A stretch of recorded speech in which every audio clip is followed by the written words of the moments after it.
Bonjour à tous, chers Sniffy, c'est Isvagdor, j'espère que vous allez bien parce que moi ça va nickel. Au menu, la toute nouvelle production du grand et de l'unique Steven Spielberg. Aujourd'hui, c'est Disclosure Day. Quoi qu'il arrive, ne lâche surtout pas.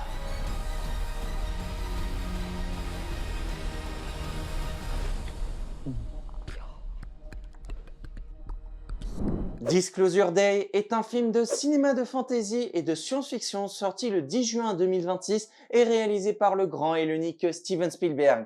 Alors, pour ceux qui ne le connaissent pas, sortez de votre grotte, mais pour ceux qui le connaissent, vous le connaissez certainement pour Jurassic Park, Les Dents de la Mer, Indiana Jones, La Liste de Schindler, E.T., Rencontre du troisième type, Ready Player One, ou encore The Fabelman, et bien sûr, il faut sauver le soldat Ryan. Que feriez-vous si vous découvriez que nous ne sommes pas seuls sur Terre? Si on vous le prouvait, auriez-vous peur? Les gens ont droit à la vérité. Elle appartient à 7 milliards de personnes. Chaque seconde nous rapproche de l'inévitable Disclosure Day. Bon, à un moment donné, ça se voit, que ce soit sur mon décor, sur les critiques, ou encore sur ma manière de présenter, Steven Spielberg a grandement marqué mon expérience de chroniqueur au cinéma. C'est-à-dire que j'ai regardé d'innombrables films, mais aucun m'ont autant émerveillé ou marqué que ceux de Steven Spielberg. Il nous a vraiment montré que c'était la légende vivante de ce qu'était vraiment le cinéma, autrement dit du grand art.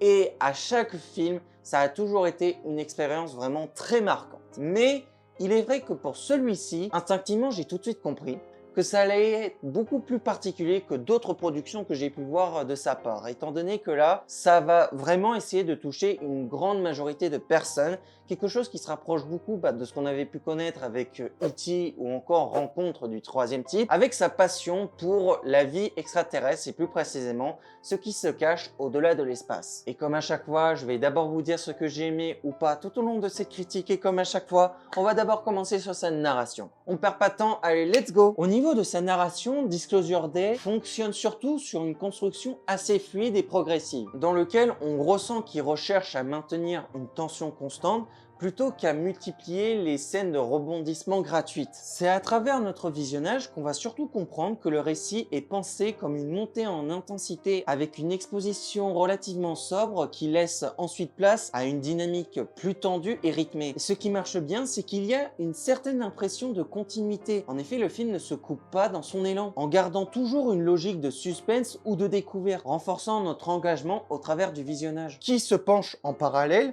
sur la potentielle existence d'êtres vivants en dehors de la Terre, et qui est une question que beaucoup d'entre nous, que dis-je, quasiment tout le monde se pose un jour dans sa vie, à savoir celle si un jour on va voir des extraterrestres arriver de l'espace. Si je vous dis ça, c'est parce que s'il y a autant de choses autour de l'espace, que ce soit sur le divertissement avec toutes les œuvres artistiques, ou même sur le domaine professionnel avec par exemple la mise en place d'exploration spatiale, c'est parce qu'on se pose tous cette question. Et Spielberg est le parfait exemple puisque depuis son plus jeune âge, il est admiré par l'espace. Rien que ses diverses œuvres autour de l'espace en dit long sur sa passion et sur son questionnement autour de cette question. Au-delà de ça, pour ce qui s'agit de la qualité visuelle, je trouve que sans surprise, c'est de l'excellent travail. En même temps, on parle de Spielberg, il a toujours fait de l'excellent travail dans cette catégorie. Tous ses films sont visuellement magnifiques et celui-ci n'échappe pas à la règle puisque en effet, visuellement, le film s'appuie sur une mise en scène très maîtrisée avec une vraie recherche d'atmosphère. Les cadres sont souvent composés pour renforcer le sentiment d'immersion et la photographie joue beaucoup sur les contrastes et la profondeur pour installer une ambiance à la fois élégante et légèrement inquiétante. Globalement, c'est une direction artistique qui sert bien le propos en renforçant le côté enveloppant du film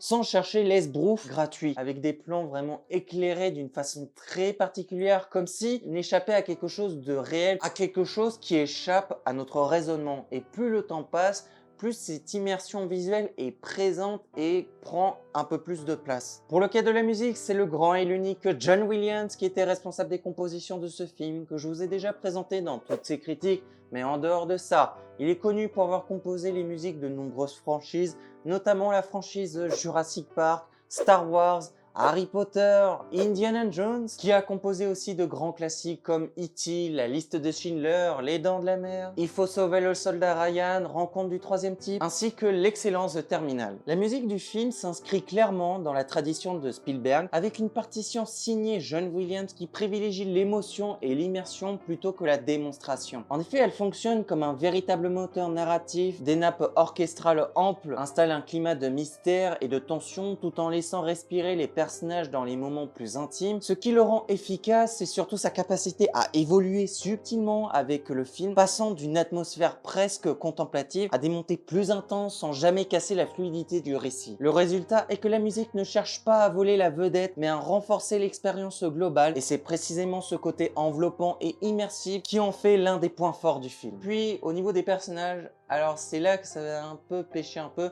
C'est-à-dire qu'il y en a qui sont bien, mais c'est vrai que j'étais un peu plus dubitatif à leur égard. Alors certes, l'écriture des personnages mise davantage sur leur rôle dans la mécanique dramatique que sur une profondeur psychologique très démonstrative. On est clairement sur des figures assez lisibles, mais qui restent efficaces avec des motivations claires, qui servent clairement les enjeux du récit. Mais on comprend tout de suite que ce n'est pas forcément un film de personnages ou de grande complexité relationnelle. Mais les interactions, elles restent crédibles. Elle contribue à l'avancement de l'histoire, mais sans casser le rythme. Ce qui fait qu'on a le droit à une note de 4 étoiles sur 5 pour les personnages. Pour commencer, on a eu le droit à la présence de Emily Blunt. Elle, je vous l'avais déjà présentée quelques fois, comme dans The Fall Guy, mais elle est très connue aussi pour avoir fait d'excellents films comme Le Diable s'habille en Prada 1 et 2, également Sans un bruit 1 et 2, dans Jungle Cruise, Le voyage de Gulliver, Oppenheimer, Sicario, Smashing Machine, mais également Edge of Tomorrow. Josh O'Connor, lui, a été vu dans Challenger, Seul sur Terre, Leçon des souvenirs, Chimère, The Mastermind, ainsi que dans Rebuilding. Colin Firth, connu pour avoir joué dans les deux premiers Kingsman, qui a aussi joué dans 1917, Orgueil et préjugés, ainsi que dans The Staircase. Colman Domingo a joué dans Sing Sing, le film Michael, Les 4 saisons, Euphoria, mais également dans Running Man. Eve Hewson a joué dans Le Pont des Espions, Un couple parfait, Mon amie Adèle, ainsi que Bad Sisters. Pour conclure, pour moi, ce film s'inscrit dans la continuité de ce que fait Steven Spielberg, à savoir d'excellents films ou de très bons films. Cela dit, pour moi, ce n'est pas le meilleur, étant donné que j'en ai vu pas mal, mais aussi parce qu'il y a le côté nostalgique qui parle. Mais en étant clairement objectif, il y a énormément de qualités à relever de ce film, que ce soit une narration vraiment très bien structurée et bien travaillée dans l'ensemble, une qualité visuelle et sonore irréprochable, mais également des personnages qui ne cassent pas le rythme, mais qui au contraire permettent de créer une bonne ambiance et d'accompagner le récit correctement, ce qui fait que dans l'ensemble, ça reste un film très bien, certes très particulier, je dois bien le reconnaître, mais dans lequel on peut quand même passer un très bon moment, dans lequel on a le droit à une continuité de la passion de Steven Spielberg, mais concrètement nous proposant un film qui mérite quand même plus qu'un simple coup d'œil. Et ce qui fait que pour moi, je trouve que Disclosure Day est un film qui mérite la note de 16 sur 20. Voilà les amis, c'est la fin de cette vidéo, j'espère que ça vous aura plu. N'hésitez pas à me dire dans les commentaires ce que vous avez pensé de celle-ci, mais également donnez-moi d'autres conseils de films ou de séries à faire en critique, voire d'autres concepts de vidéos si vous voulez voir autre chose un jour sur cette chaîne. Mais en attendant, je vous invite surtout à vous abonner à ma chaîne, ce sera un énorme soutien pour moi, de liker cette vidéo comme toutes les autres et de partager ma chaîne avec vos amis, avec votre famille ou avec qui vous voulez. Et on se retrouvera très vite pour une prochaine vidéo critique, réaction ou jeu vidéo. Et sur ce, je vous dis à la prochaine et salut. Bye.